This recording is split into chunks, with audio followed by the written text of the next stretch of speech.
السلام علیکم ورحمۃ اللہ وبرکاتہ۔ الحمدللہ رب العالمین والصلاة والسلام علی رسولہ الکریم اما بعد۔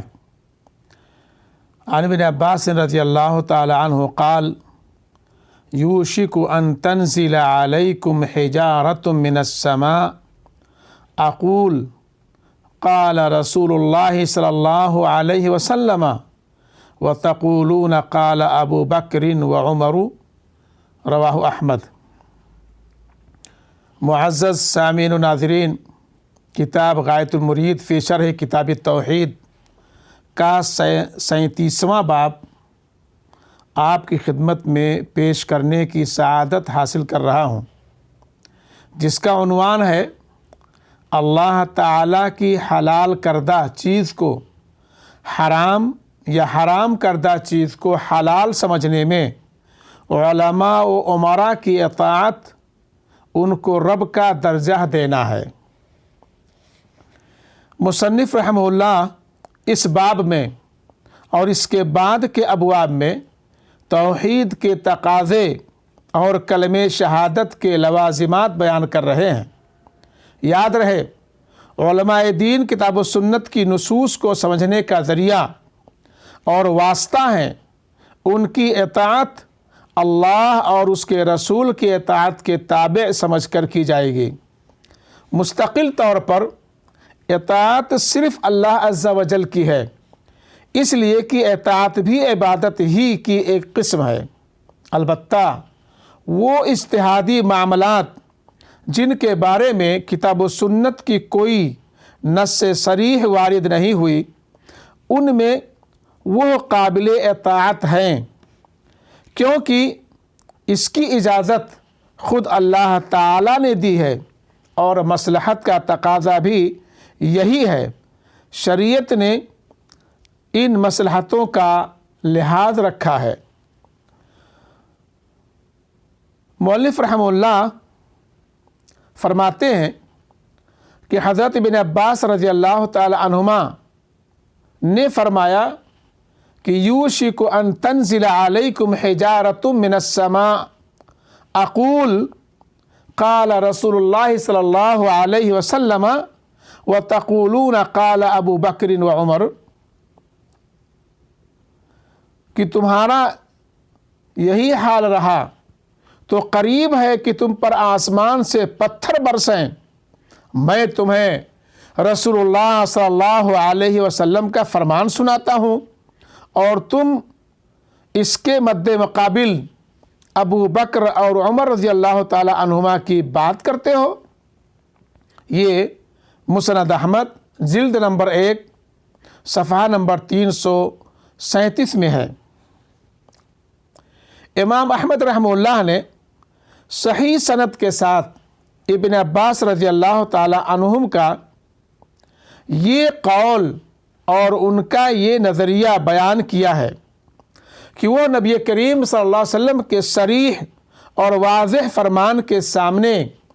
کسی دوسرے کا قول اور رائے پیش کرنے کے قائل نہ تھے، خواہ وہ قول اور رائے ابو بکر و عمر جیسی جلیل القدر شخصیات ہی کی کیوں نہ ہو، تو پھر ان سے کم مرتبہ کسی شخصیت کی بات رسول اللہ صلی اللہ علیہ وسلم کی بات کے سامنے کیسے پیش کی جا سکتی ہے؟ امام احمد بن حنبل رحمہ اللہ نے فرمایا، مجھے ان لوگوں پر تعجب ہے جو حدیث کی سند اور اس کے صحیح ہونے کا علم ہو جانے کے بعد بھی سفیان ثوری رحمہ اللہ کی رائے پر عمل کرتے ہیں، جبکہ اللہ تعالیٰ نے ارشاد فرمایا سورہ نور آیت نمبر 63 میں فَلْيَحْذَرِ الَّذِينَ يُخَالِفُونَ عَنْ أَمْرِهِ أَن تُصِيبَهُمْ فِتْنَةٌ أَوْ يُصِيبَهُمْ عَذَابٌ أَلِيمٌ، کہ رسول اللہ صلی اللہ علیہ وسلم کے حکم کی مخالفت کرنے والوں کو ڈرنا چاہیے کہ ان پر کوئی فتنہ یا سخت عذاب نہ آ پڑے۔ جانتے ہو فتنہ کیا ہے؟ اس سے مراد شرک ہے۔ ہو سکتا ہے کہ جو انسان رسول اللہ صلی اللہ علیہ وسلم کی کسی بات کو چھوڑ دے تو اس کے دل میں کجی آ جائے اور وہ ہلاک ہو جائے۔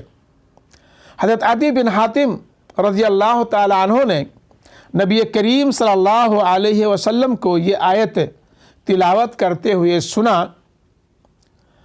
اتخذوا احبارهم ورهبانهم اربابا من دون الله والمسيح ابن مريم وما امروا الا ليعبدوا الها واحدا لا اله الا هو سبحانه عما يشركون۔ انہوں نے یعنی عیسائیوں نے اپنے علماء، بزرگوں اور مسیح ابن مریم کو اللہ کے سوا رب بنا لیا، حالانکہ انہیں یہ حکم دیا گیا تھا کہ ایک اللہ کے سوا کسی کی عبادت نہ کریں، اس کے سوا کوئی معبود نہیں، وہ ان شریکوں سے پاک ہے جن کو وہ اس کے شریک ٹھہراتے ہیں۔ سورہ توبہ آیت نمبر 31۔ حضرت عدی بن حاتم رضی اللہ تعالی عنہ جو کہ پہلے عیسائی تھے کہتے ہیں، میں نے نبی کریم صلی اللہ علیہ وسلم سے کہا، ہم ان علماء اور بزرگوں کی عبادت تو نہیں کرتے تھے۔ آپ نے فرمایا، کیا ایسا نہیں تھا کہ تم اللہ کی حلال کردہ چیزوں کو ان کے کہنے پر حرام اور اللہ کے حرام کردہ چیزوں کو ان کے کہنے پر حلال سمجھتے تھے؟ میں نے کہا، واقعی ایسا ہی ہے۔ آپ صلی اللہ علیہ وسلم نے فرمایا، یہی ان کی عبادت ہے۔ جامع ترمذی میں یہ روایت موجود ہے۔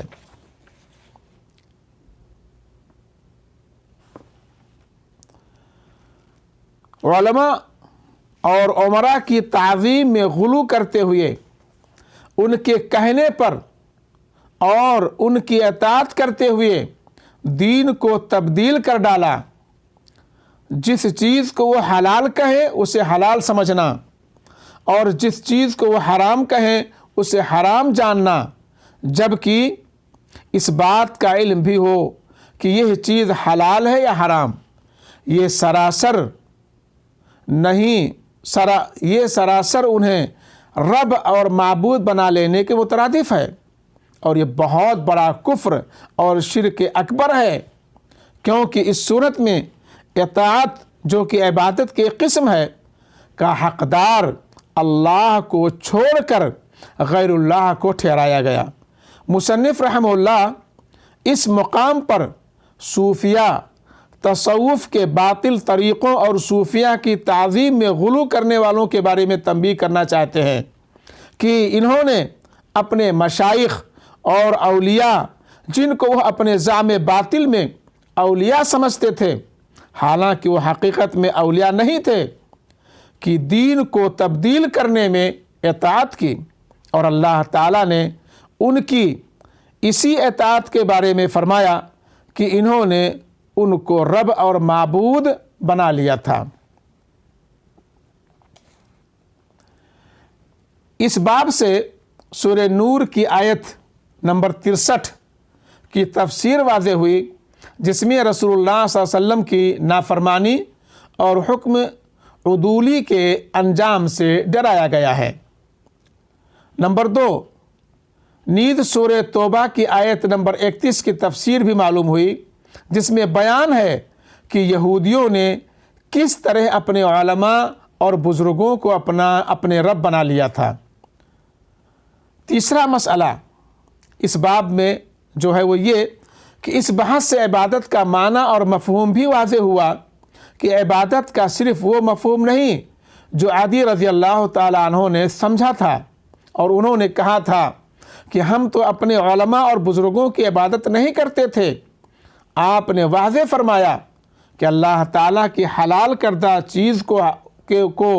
علماء کے کہنے پر حرام سمجھنا اور اللہ تعالیٰ کی حرام کردہ چیز کو علماء کے کہنے پر حلال سمجھنا بھی ان علماء کی عبادت اور ان کو اپنے معبود گرداننے کے مترادف ہے۔ اس باب سے بھی یہ بھی معلوم ہوا کہ رسول اللہ صلی اللہ علیہ وسلم کے بالمقابل کسی بھی ہستی کو پیش نہیں کیا جا سکتا، خواہ اس کا مقام کتنا ہی بلند اور ارفع کیوں نہ ہو، جیسا کہ ابن عباس رضی اللہ تعالی عنہما نے حضرت ابو بکر اور حضرت عمر رضی اللہ تعالی عنہما کے نام آپ کے بالمقابل پیش کرنے پر، اور امام احمد بن حنبل رحمہ اللہ نے سفیان ثوری کا نام پیش کرنے پر ناپسندیدگی کا اظہار کیا۔ اس بحث میں یہ تنبیہ بھی ہے کہ اب حالات اس حد تک تبدیل ہو گئے ہیں کہ اکثر لوگوں کے نزدیک بزرگوں کی عبادت ایک افضل ترین عمل کی حیثیت اختیار کر چکی ہے۔ اب اسے ولایت کہا جاتا ہے۔ اسی طرح علم و فقہ کے نام پر اہل علم کی عبادت ہوتی ہے، اور پھر بعد ازاں حالات اس قدر تبدیل ہو چکے ہیں کہ اللہ کے بالمقابل ایسے لوگوں کی بھی پرستش ہو رہی ہے جو مطلقاً صالح نہیں تھے یا نہ تھے۔ دوسرے لفظوں میں یوں کہا جا سکتا ہے کہ ان کی بھی پرستش ہو رہی ہے جو اصحاب علم نہیں بلکہ جاہل مطلق ہیں۔ اللہ رب العالمین سے دعا ہے کہ اللہ تعالی ہمیں نفع بخش علم مرحمت فرمائے، اللہ تعالی ہمیں سیدھے راستے پر گامزن رکھے اور ہر طرح کے شرکیات، بدعیات اور خرافات سے بچائے، موحد بنائے، متبع سنت بنائے۔ ربنا آتنا فی الدنیا حسنہ وفی الآخرۃ حسنہ وقنا عذاب النار۔ صلی اللہ علی خیر خلقہ وآلہ وصحبہ اجمعین برحمتک یا ارحم الراحمین۔ والسلام علیکم ورحمۃ اللہ وبرکاتہ۔